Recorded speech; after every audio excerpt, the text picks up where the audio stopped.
like many people here, I think one thing we're trying to do is count the number of subhalos within a galactic halo. And the reason to do that is the number of subhalos depends on the power spectrum, which in turn depends on the nature of dark matter in a well-behaved world. So how many subhalos are there? And so one thing we want to build up is a consistent picture so that we'd like to do it within the Milky Way. We'd like to do it in nearby galaxies where you can do, you can see dwarf galaxies, which are normally in a dark matter halo. You can see them to fairly faint limits. And then with things like lensing, you can try and look for subhalos at cosmological distances. And you like the whole story to add up to the same thing. And the great thing about the Milky Way is you can do things in a level of detail, which is going to be difficult for more distant objects. So the part of this is the way I'm going to try and do it is through the use of stellar streams. So there's about 100 of these known. And they're fairly complex objects. So this is just showing a little simulation. Well, it's actually a fairly big simulation with a couple hundred of star clusters inserted inside the dwarf galaxies that exist at redshift 6. And so on this side is the dark matter. On that side is the stars. So you see that the tides pull out stars from the star clusters, the globular cluster-like star clusters, and they make these streams. They make for fuzz, and it's not what you would call a nice analytic potential we're dealing with here. It's a very dynamic potential, and that means the streams get bumped around a fair bit by all the lumps and bumps, and so the degree to which streams are not nice straight curved lines tells you about how much bumping this stream has received over its lifetime. And then you use n-body simulation to calibrate that. And there are some, not what I'd call results, but indications that this is going to work out great. So that just get this going here. Okay, good. And I think I can use this. So then here's what the streams are going to be measuring. So here's just a conventional number of subhalos as a function of mass. And then I did 3 different models. So the black line is CDM. The green line is a 7 kilovolt thermal particle, and the red line is a 5.5 kilovolt particle. So what this shows you is the number of subhalos above a certain mass in the inner 60 kiloparsecs, which is where we can see streams right now. So there's way more subhalos if you go further out, and that's where many of the dwarf galaxies are discovered. So I think so the lowest mass one here, depending on your how you feel about dwarf galaxy numbers, is about where the lower limit is. I think people would like to see a little higher mass. So that very roughly here, the red sort of line, this is where dwarf galaxies live, because not that we understand this perfectly well, but the stars don't like to form in really low mass subhalos. So, and then I'll show later that the things that streams are largely affected by are the subhalos in this mass range. So there's a degree of complementarity here, which we, again, like to build a consistent picture. So, right, so there's just the simulation again. And here's a numerical detail, a nod to Frank. And so that these are heavily softened. So the inner particles spacing at the beginning, and then at 1030 kiloparsecs is about 100 parsecs, a little over that. And the softening is 100 parsecs. So that, and this shows what happens if you take the halo at the end of the simulation and symmetrize it, because the halo is not a sphere, it's a triaxial object. So that I wanted to symmetrize it. And then I put a ring of particles in going around at the circular velocity. And so because the dark matter particles weigh about 10,000 solar masses, or 7,000 over h solar masses, and the star particles weigh 1 solar mass, the dark matter bumps the stars around. And this is how much it bumps it around. So the point is not very much. So the simulation I'm doing is the red here. So after 5 gigayears, the velocity dispersion that's imparted to the stars from the dark matter particles is about 1 kilometer a second, which is tiny with respect to other effects. So the subhalos do a lot more damage. But I really wanted to keep this number as low as absolutely possible. So again, I keep forgetting that I've got this tool. So and then so the simple dynamical idea is that, okay, when the subhalos cross a stream, they perturb it, they make a gap. I spent a lot of time on what I call gapology. And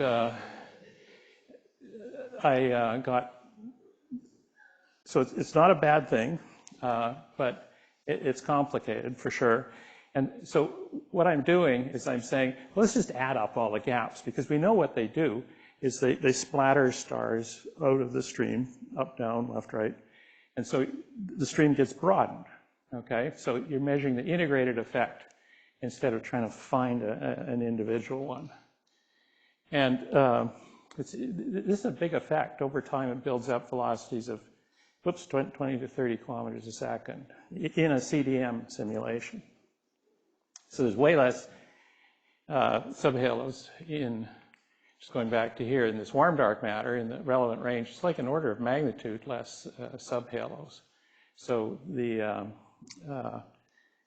that's way less heating.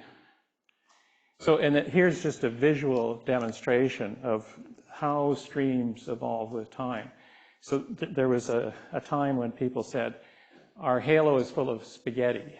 So that's a nice idea, that it's all streams. Well, at least in the CDM world, that's not true. So that what's shown here is these are the stars that have come out of the clusters in the last 2 gigayears. So that they make nice thin streams. Here are the stars from the same clusters that emerged between 2 and 4 gigayears. So they're fuzzier, 4 to 8 gigayears. And then this more than 8 gigayears. Well, there was a lot of merging, and so on. So it's not surprising these are splattered all over the place. But there's still kind of remnants of visible. But it's so the streams get broadened with time. And so this, if this is spaghetti, well, there's a lot of sauce here, right? So, right, and then it's very straightforward to calculate the rate at which subhalos cross stream. There's a simple formula, and you just have to measure the number density of subhalos of whatever mass you're interested in. So this is as a function of mass here, and then the relative velocity between streams and subhalos, and that's again easily measured in the simulations. So so this is CDM here, and then the number is the crossing rate per 4 gigayears per 10 kiloparsec length of stream. So that's a long time and a pretty long chunk of stream. And what you see is there's one crossing in that length and that time when you get to about a little over 10 to the 7th solar masses here. That's for CDM. Here's warm dark matter 7, here's warm dark matter 5.5. So So this is great from the point of view of if you're a gapist, because it means there's not so many encounters that they all overlap. But what the heating is measuring is the accumulated effect. So it's picking up mostly the lower mass subhalos. Okay, darn, I keep forgetting this thing. Okay, so then the things that are most interesting in this regard are that really long streams, just because the longer it is, there's more data and there's more chance for encounters. So long streams are good. Thin streams, really important because those are the ones that are most sensitive to being bumped around. And then they're the poster children of the stream world. And there's relatively more data and thought has gone into these two. There's GD1, so GD1 is the one I'm going to talk about most. Cal5 is also a good one. So yeah, so what I'm going to look for in the simulation is long, thin streams. So here's some long, thin streams. So here's in CDM, so this is just projecting the things on the sky, and this is from the point of view of the galactic center. And they are as thin as things seen in reality. So the top plot is the grayscale, the bottom one's the dots, the individual stars. And this one has measured as a sigma width. It's 0.17 degrees. So it's very, very thin. But it's got these sort of wings to it, which is effectively a prediction, which you'll see more of in a minute. So it's one stream, here's another CDM stream, here's another CDM stream, and you see there's gaps and these tilts and all these things that kind of look real. Here's a warm dark matter stream, so a little smoother, but it's still got offsets, you know, a spur, whatever you would like to call that. Another warm dark. And then the thing I'm going to focus on here is, so the top are the projections on the sky, and then the bottom plots are the velocity plots. So we don't have these data yet, but there's as a function of stream longitude, what people call phi1 often, this is the radial velocity along the stream. And I've removed the mean along the stream because, of course, there's a significant variation just because of the orbit. So that's been removed. And so there's kind of a narrow core here, but then there's this splatter around it. So, and then the place where you find thin, long streams is always, not sure this is always is a strong word, you know, like forever and so on. So that the streams, long, thin streams are generally found at pericenter because it's part of their, how the streams form. Mass is mostly lost at pericenter where the tides are the strongest. And then the stars tend to bunch up into a nice thin line at pericenter. And at apocenter, they sort of fuzz apart because the orbits, that's where the fact that all the stars are not on the same orbit. They have a range of angular momentum, which means they spread apart at apocenter in radius, and at pericenter, they're shearing with respect to each other. They're not all moving at the same angular velocity. And so, but at pericenter, the big differences are in the radial velocity, which is great because one thing we can measure quite accurately, and we can measure quite accurately different distances, is radial velocities, whereas tangential velocities require astrometry, which is more difficult at larger distances. So here are the radial velocity profiles about thin streams. So it's measuring the spread in radial velocity about the mean motion of the stream. And the green line, or the blue line is CDM, so there's more subhalos, so it bumps things around more. And the red is the warmest warm dark matter, so the least number of subhalos. And what you can see here kind of makes sense. There's a core, which is kind of Gaussian-like, which is that's just how stars are injected, and then the spread is due to the subhalos. So you can fit this with a simple model, which is the sum of a Gaussian plus an exponential, and just shows the Gaussian velocity dispersion and the exponential here. And they're different, so that the CDM has got the biggest wings. We saw that. And then just putting it against the warm dark matter mass shows the exponential part of the fit as a function of that mass. So CDM isn't 11. I just put it at 11 for plotting purposes.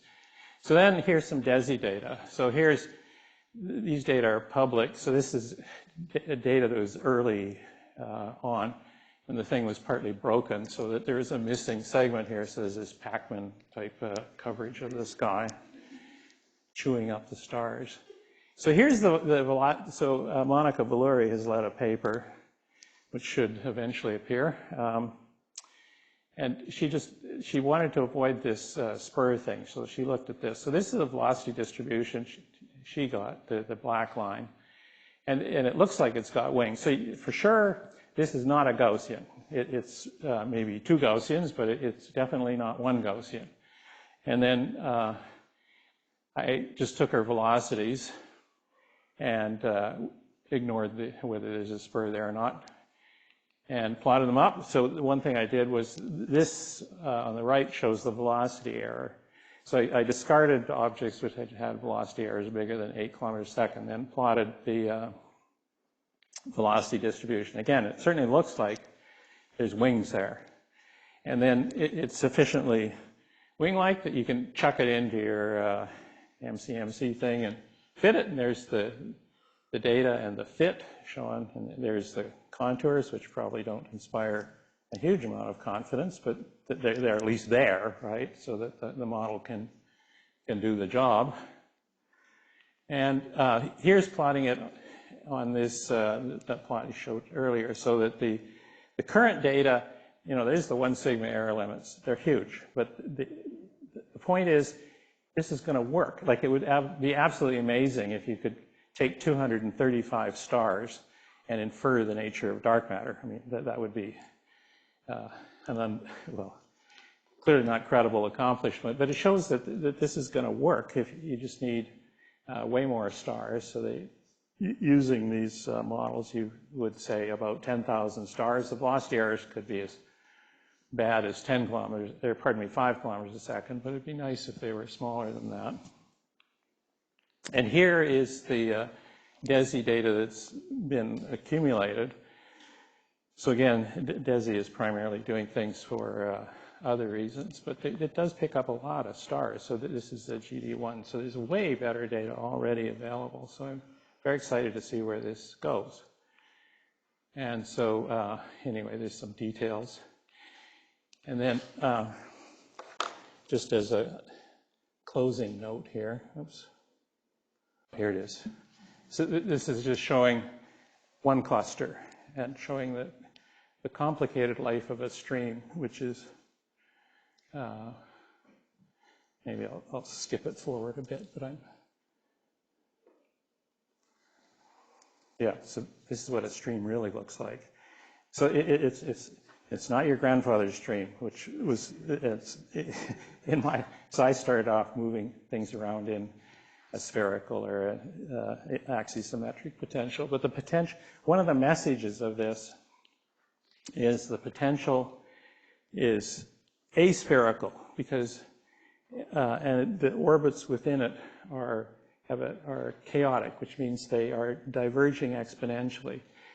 So on these, the level of this is only, say, 10 kilometers a second, so it doesn't upset traditional galactic dynamics, but it's important for these little things.